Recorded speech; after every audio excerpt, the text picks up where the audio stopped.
Welcome back to Game Day Jays. I'm your host, Nick Jambrosic, and we are opening up a series with the Bronx Bombers.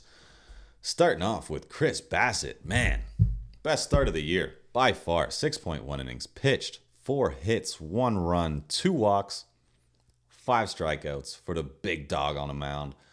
Another great outing by the bullpen. We're getting better. Starting pitching is making leaps each time they go out on the field. And the bullpen is slowly working its way. Jimmy Garcia looking like an absolute force out there. Mesa's slowly getting back on track. And it looked like Chad Green was pumped to be facing his old team today because he had some extra zip on that fastball. Beautiful game defensively, though. I think right now, as it stands, with the pitching getting back to what we know this team can do, we're one of the best defensive teams in the league right now. We're still going to struggle a bit, but, I mean, hey, we're looking solid. We just got to get these bats going, man. I know it wasn't the type of game where we could have done too much, but at the same time, it was. At least we took 8 walks, but man, we need to work on a better game plan when we're up there, especially with runners in scoring position. I will give a shout out to Kevin Biggio, 9-game hit streak. Amazing. And Alejandro Kirk. Excuse me. I've been giving you a bit of hate lately. But man, you must have been hearing of this guy speaking to all of 30 viewers on YouTube because you've listened and you're getting better. I know it's a heavy workload for you right now. I'm happy to have Jano back in the lineup. And it's going to be a lot better having you guys share the workload together. But dude, 2 hits, a walk. You threw a guy out. Almost 2 guys. Much better pop time and throws on target. Twice tonight. You had a beautiful cover up at first base too, because that's not easy. Ran down the line, backed up Vladdy on that overthrow from Kevin Kiermaier. Just a beautiful baseball brain that you got. And you stole a base. I can't believe I'm saying that. You didn't only steal a base, you stole a base standing up. And it was home plate. First start of the game. Kirk. Amazing. Keep it up, please. And we're making a lot of progress as a team. We really are. We're getting so much better. And it's still so early. I know. I'm still saying early. But we're getting there. And man, when this team starts to fire on all cylinders, we're going to be good.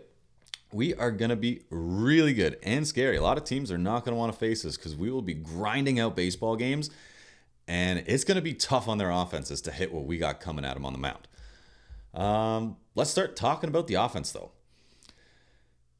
Heel came out throwing balls. Guy couldn't hit the side of a barn door tonight. And we could have done a better job.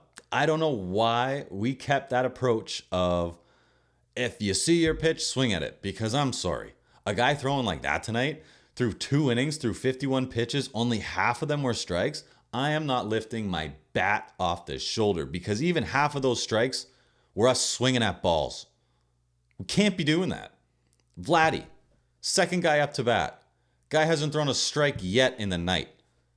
And you give him his first strike by swinging at a pitch that's out of the zone? Where's your approach? Go up to the plate and adapt to what's in front of you. You got a guy that's throwing all over the place. Don't help him. Take 2 strikes and then switch your approach then. Get on base. Like, why are we not taking these gifts? Like, we're trying to get better hitting the bat, or hitting the ball, but when we don't need to, we're still trying to. Just take the freaking base, manufacture runs, learn a different style of baseball. We were doing it, but not enough. And to end that inning too, like, I'm okay with it because Bo was trying to get aggressive. He was trying to time the pitcher. He took a little too big of a lead and got picked off. But hey, at least we were trying to do something to manufacture runs in the first. And would have been nice having Biggio up to bat because he did rip that rip that double down the line next inning. Who knows what would have happened with guys on base? Obviously, you can't predict that. But guy's swinging a hot bat. It sucks to take it out of his hands, but I'm not going to complain about trying to play aggressive baseball.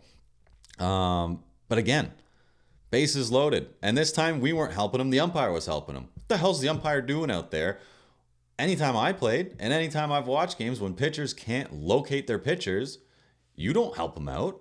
If a pitcher proves to you that he can hit that outside corner consistently, sure, you might expand it a little bit because he's proven to you that he is capable of hitting that same spot over and over and over again, throwing effective pitches. Can't help him out there. Umpire was pretty good today. I'm going to start touching on umpires a little bit more again. I started with the first couple videos, but I don't want to see electronic umpires because with that, who the hell am I going to yell at? A computer? That's sure as hell not as fun. I love yelling at Angel Hernandez. Even though that guy needs to retire, I still love yelling at him. So does everyone else in the comment section. So we got to focus on the boys in blue and make sure we keep them around. They do have to get better, and I think there should be rewards and demotions based on your performance, just like players. But we need them around because I like yelling at you, and I want to keep yelling at you for as long as possible. Because how else would baseball be entertaining in some of these long, boring games? But yeah, 5 walks and 2 innings to start. Walked in a run. And yeah, next inning, Kirk, RBI single. Or RBI double. First double of the year. Yeah, we got some runs in the first couple of innings. But, man, that guy should have been out in the first 2 innings. I don't know how we let him even get, 5 innings? Yeah, he pitched 5 innings. That guy shouldn't have lasted more than 2. We were giving him gifts. I don't know why Edwin, or I forget the other hitting coach's name, or even Schneider is not telling these guys to switch their approach. Like, let this guy help you win a ball game. I just don't get it when it comes to that. And then we didn't really do much for the rest of the game. Yankees bullpen has been pitching pretty darn good lately. I think they have one of the lowest ERAs in all major leagues. But it would have been nice to get to him early because the Yankees have been using their bullpen a lot lately. They had 4 games in 3 days, and their bullpen was used.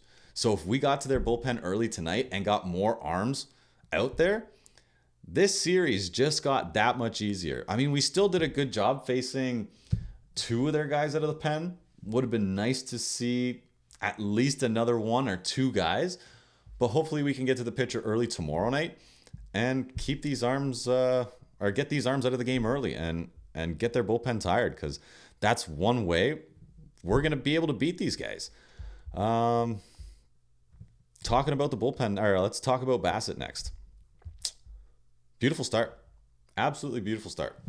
Guy came out throwing strikes. Each of the first 3 hitters that he faced, strike 1 first pitch. It's just pitching 101.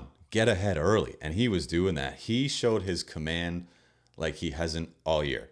It was hitting corners. All of his pitches were working really well. He was really using that splitter effectively. That slow curve was just switching up guys' timing while also utilizing it for a first pitch strike, because no one's really ever going to swing at that pitch. So take your strike.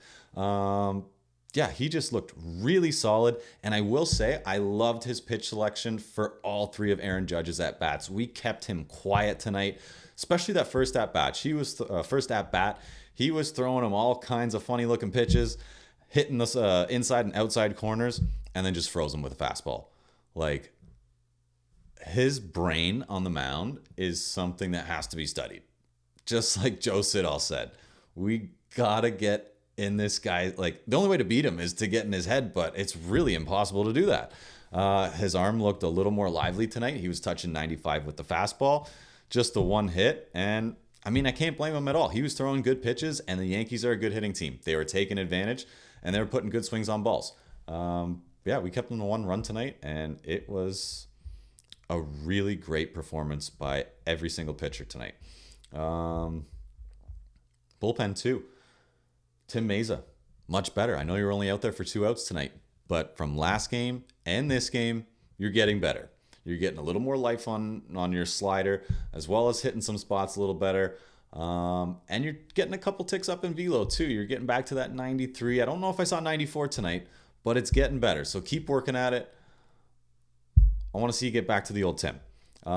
Chad Green looked really good. He looked like he was excited to be facing his old team again, because he brought the heat tonight. He was touching 97, and I'm starting to gain a bit more trust in Chad. The more I see him, the more I'm kind of liking him, because, like I keep hearing, he's a big game guy. He comes in tight spots and shuts teams down.